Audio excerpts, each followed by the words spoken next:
Okay, now that we have discussed your classroom observations, some identify questions, we're going to try to set a peers goal. Have you ever heard of a peers goal before? I've not heard of a peers goal. So it's similar to a SMART goal. It's student focused, it's measurable, it's time bound, all of those things, but it's more socially impacting those students and having that strong connection with a goal that they want to achieve. Okay. So it's powerful, it's easy, it's emotionally compelling, it's reachable, and student focused. Okay. So I kind of spent some time after observing you kind of coming up with a draft goal. Okay. And this is what I have. So by the end of January, 90% of the students are authentically engaged using an instructional strategy and we kind of talked about some questioning. So I think implementing some encouraging, effective questioning throughout your lessons would be a great goal. What are your thoughts on that? I think it's good. I think even the percentage is good because it is such a smaller setting too. Mm-hmm. So having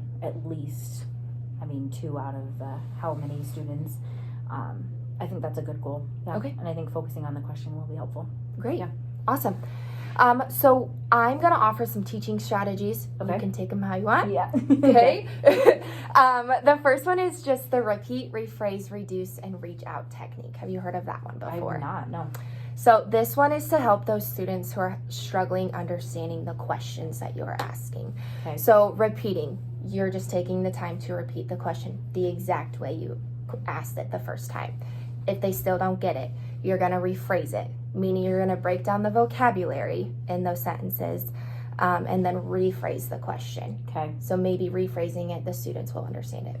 Okay. If they still don't get it, you're going to reduce what you're asking them to do. Okay. So you're going to be like, job 1, do this. Job 2, do this. Which you do a great job of doing that in your teaching already.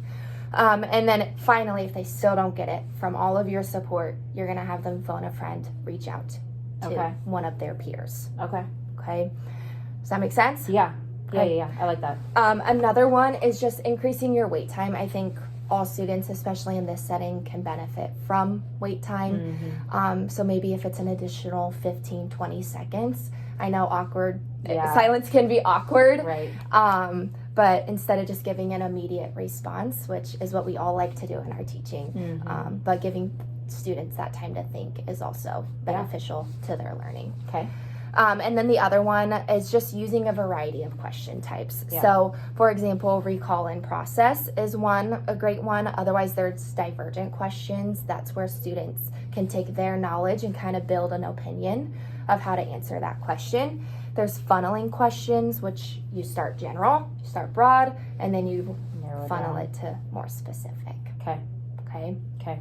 So those are 3 strategies that I would like to offer you.